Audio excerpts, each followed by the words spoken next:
Bonjour, bienvenue dans la Minute Teams et dans cet épisode 4 consacré à la création automatique de vos équipes Teams. En effet, lors de nos entretiens avec nos différents clients, nous rencontrons encore beaucoup de services informatiques qui créent manuellement les équipes Teams.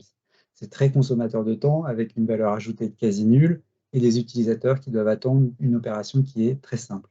Je suis Vincent Georges, Customer Success Manager chez Microsoft France et je vous propose de découvrir comment automatiser cela avec des outils dont vous disposez déjà en quelques minutes.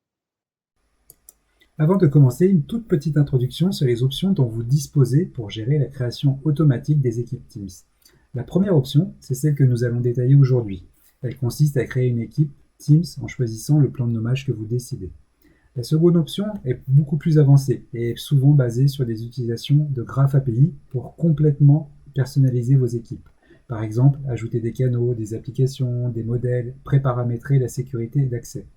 En termes de saisie d'informations, on utilise souvent Power Apps ou une application développée directement par vous. Enfin, la troisième option consiste à utiliser des solutions de nos partenaires. Avant de passer à la démonstration, je voulais vous signaler que Microsoft met à disposition gratuitement un modèle d'application Teams que vous pouvez intégrer directement dans Teams et qui est basé sur Graph API et surtout que vous pouvez personnaliser à votre convenance. Vous pouvez ajouter des approbations, des modules extérieurs sans aucun souci. Maintenant, je vous propose de passer à la démonstration de la solution que nous vous proposons. Le premier élément de la solution est un Forms. Il est disponible dans une tabulation dans Teams ou directement à partir de votre intranet. Le collaborateur va pouvoir choisir le type d'équipe qu'il souhaite. Par exemple, une division, un projet. En fonction du choix qu'il va faire, vous allez imposer un trigramme. Par exemple, projet, vous allez mettre PRJ devant le nom du projet, div pour division, et ainsi de suite. Ce sont vos paramètres en fonction du plan de nommage que vous aurez souhaité.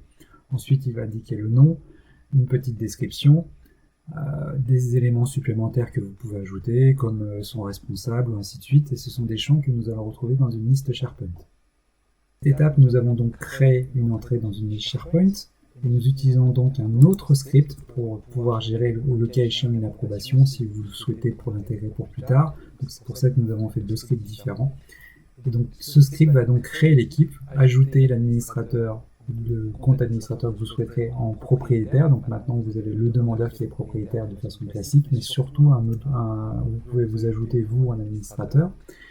Vous créez l'équipe, vous vérifiez si tout se passe bien, et ensuite vous renvoyez un petit flow, donc un petit adaptive card à l'utilisateur pour le sensibiliser au fait que maintenant il est propriétaire, donc vous pouvez le renvoyer vers une documentation que vous avez réalisée et vous lui redonnez les bonnes pratiques de configurer son équipe, d'avoir un second propriétaire et ainsi de suite.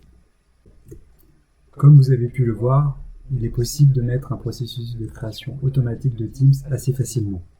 Celui-ci va vous permettre d'avoir quelques avantages, comme centraliser les demandes de vos équipes, disposer d'une liste de références de vos équipes directement dans une liste SharePoint et donc dans Excel si vous le souhaitez, de revoir aussi votre communication auprès des utilisateurs avec des adaptive cards, de rendre le processus pratiquement automatique et synchrone. On est dans l'ordre de moins d'une minute à peu près entre la demande et la réalisation, et surtout de mettre en place un plan de nommage à vos équipes gérées par vous-même. Vous retrouverez les scripts ainsi que la description de la solution plus les liens directement dans nos ressources. N'hésitez pas non plus, si cela vous a plu, à aller voir nos autres vidéos sur la Minute Teams et ensuite tous nos derniers articles autour de l'adoption 365 sur notre hub d'adoption. Je vous remercie et à bientôt pour un prochain épisode.